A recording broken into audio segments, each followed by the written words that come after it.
दोस्तों, अगर आप बार बार पेशाब आने या पेशाब में जलन और दर्द से परेशान हैं तो ये वीडियो आपके लिए होने वाली है। आज हम बात करेंगे यूटीआई यानी यूरिनरी ट्रैक इन्फेक्शन और उसकी मेडिसिन नाइट्रोहेम 100 SR टैबलेट के बारे में। तो आइए जानते हैं इस छोटी सी टैबलेट के बड़े यूजेस के बारे में, इसके फ़ायदे, साइड इफ़ेक्ट्स और सावधानियों के बारे में। ये टैबलेट कितने रुपए की होती है और किन किन नामों से आपको आसानी से मिल जाएगी। तो नमस्कार दोस्तों, सेहत टॉक्स में आपका स्वागत है। तो चलिए शुरू करते हैं।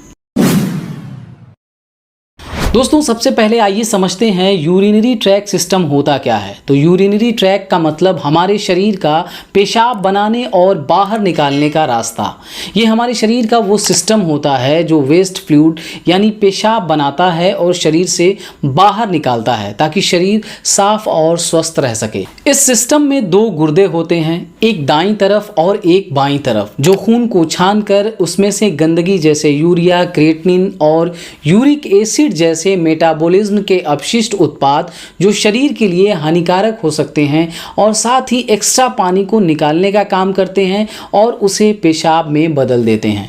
इसके बाद होता है यूरेटर्स। दोस्तों, ये दो पतली नलियां होती हैं जो किडनी से पेशाब को मूत्राशय तक पहुंचाती हैं। जैसे पाइप में पानी बहता है वैसे ही इन नलियों से पेशाब बहकर नीचे आता है।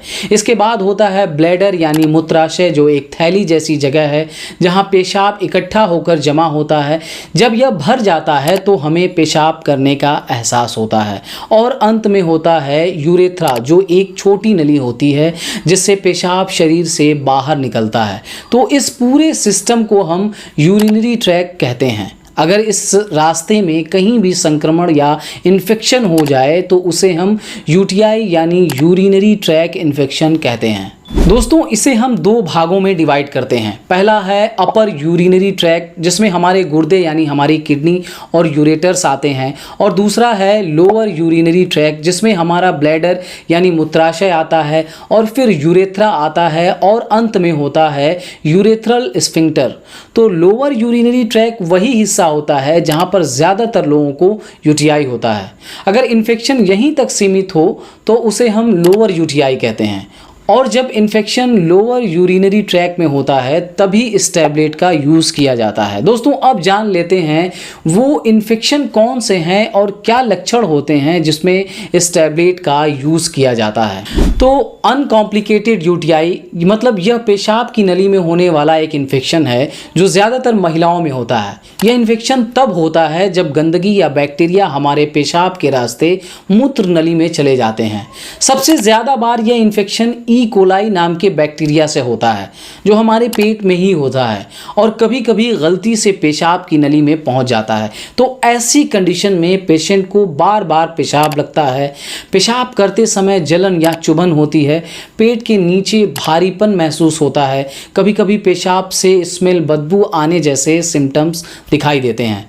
तो ऐसी कंडीशन में इस टैबलेट का यूज़ किया जाता है जिससे काफ़ी आराम मिलता है। कुछ लोगों को बार बार पेशाब में जलन, दर्द या इन्फेक्शन हो जाता है, जैसे महीने में 2-3 बार या हर बार मौसम बदलते ही यूटीआई हो जाता है। ऐसी स्थिति को बार बार होने वाला यूरिनरी ट्रैक इन्फेक्शन कहते हैं। तो इससे बचने के लिए प्रोफिलैक्सिस के तौर पर यानी कि पहले से ही रोकथाम के लिए इस टैबलेट का यूज़ किया जाता है ताकि दोबारा इन्फेक्शन ना हो। सिस्टाइटिस यानी ब्लैडर इन्फेक्शन होने पर, दोस्तों यह भी बैक्टीरिया की वजह से पेशाब की थैली में होने वाला इन्फेक्शन होता है। इसमें बार बार पेशाब आना और पेशाब करते वक्त जलन और दर्द होने जैसे सिम्टम्स दिखाई देते हैं। तो इस कंडीशन में भी इस टैबलेट का यूज़ किया जाता है। दोस्तों, यदि किसी को पेशाब की नली से जुड़ी सर्जरी होनी हो तो इस टैबलेट को डॉक्टर के द्वारा इन्फेक्शन से बचाने के लिए भी दिया जाता है। इसे सर्जरी वाले दिन और उसके बाद 3 दिन तक लिया जाता है ताकि कोई संक्रमण न हो सके। कई बार ऐसा होता है कि जब पेशाब में इन्फेक्शन होता है तो लोग बार बार अलग अलग तरह की एंटीबायोटिक दवाएं ले लेते हैं, जैसे ओफ्लॉक्सासिन टैबलेट हुई, नारफ्लॉक्स TZ हुई या फिर ज़ेनफ्लॉक्स यूटीआई जैसी दवाएं। तो जब ये दवाएं बिना सही जांच और डॉक्टर की सलाह के ली जाती हैं तो धीरे धीरे इन्फेक्शन वाले बैक्टीरिया पर इन दवाओं का असर कम होने लगता है। इसे ही एंटीबायोटिक रेजिस्टेंस कहते हैं, मतलब फिर से ये दवाएं काम नहीं करती हैं और इन्फेक्शन ठीक करना मुश्किल हो जाता है। तो ऐसी कंडीशन में भी इस टैबलेट का यूज़ किया जाता है। दोस्तों अब जान लेते हैं इस टैबलेट के बारे में। तो यह है नाइट्रोहेम SR 100 mg टैबलेट, जो एल्डर कंपनी की होती है। बात करें इसके फॉर्मूले की तो इसमें नाइट्रोफ्यूरेंटोइन होता है जो सस्टेन रिलीज फॉर्म में होता है। सस्टेन रिलीज का मतलब यह कि ऐसी दवाएं पेट में जाने के बाद धीरे धीरे शरीर में रिलीज होती हैं और इसका लंबे समय तक असर बना रहता है। इसके एक स्ट्रिप में 14 टैबलेट्स होती हैं। बात करें इसके कीमत की तो यह 127 रुपये की होती है।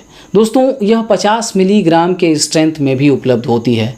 बात करें इसके दूसरे ब्रांड नामों की तो निफ्यूटिन टैबलेट जो इप्का लेबोरेटरीज कंपनी की होती है, नाइट्रोबेस्ट SR टैबलेट जो ल्यूपिन कंपनी की होती है, निफ्टास SR टैबलेट जो इंटास फार्मास्यूटिकल्स कंपनी की होती है।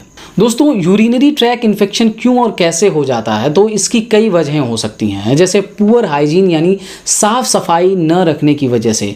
अगर टॉयलेट के बाद प्राइवेट पार्ट्स को अच्छे से धोया या पोंछा ना जाए तो गंदगी की वजह से इन्फेक्शन हो सकता है। बार बार पेशाब को लंबे समय तक रोकने से भी मूत्राशय में बैक्टीरिया को पनपने का मौका मिलता है, जिससे यूटीआई का खतरा बढ़ता है। अगर आप कम पानी पीते हैं तो शरीर की गंदगी ठीक से बाहर नहीं निकल पाती है तो भी यूटीआई हो सकता है। संबंध बनाते वक्त भी बैक्टीरिया पेशाब की नली में चले जाते हैं, जिससे इन्फेक्शन हो सकता है। दोस्तों महिलाओं में यह इन्फेक्शन ज़्यादा देखने को मिलता है, क्योंकि महिलाओं की जो पेशाब की नली होती है वो छोटी होती है, इसलिए बैक्टीरिया जल्दी अंदर चले जाते हैं। इसलिए महिलाओं को समय समय पर वैजाइनल वॉश यूज़ करते रहना चाहिए। कमज़ोर इम्यून सिस्टम और डायबिटीज़ के मरीजों में भी यूटीआई होने का खतरा बना रहता है।